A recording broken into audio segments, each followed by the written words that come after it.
Walker instilled in me this mentality that you should always push yourself and you should always challenge yourself to the greatest extent possible.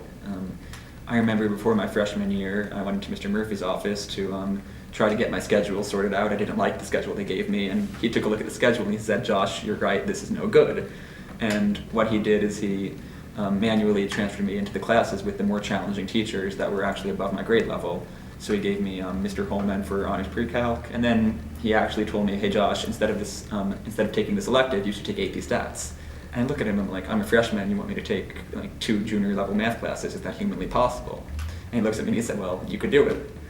So I did, and I think just learning at a young age, I would have been 14 at the time, just finished 8th grade, and learning at a young age, hey, I should go out, seek the greatest challenges possible, and that's the best way to grow as an intellectual, and best way to form these study habits, best way to further ambitions, and so on. Learning that at a young age was definitely helpful. And that's a lesson I've really carried all throughout college. Take the better classes, take the harder professors, go out, go the extra mile on your thesis, read the extra books, so on. I think the main piece of advice I would give is first, be open-minded. Always be willing to challenge yourself and to challenge your own beliefs. So you have your prior assumptions about what is right, what is wrong, what's ethical, how the world works, and how it should work. Always be willing to re-examine that, because you might be wrong. And you're growing up in a fairly homogenous town with fairly homogenous beliefs, and you're going to go out into the real world and you're going to find a lot of people who disagree with you.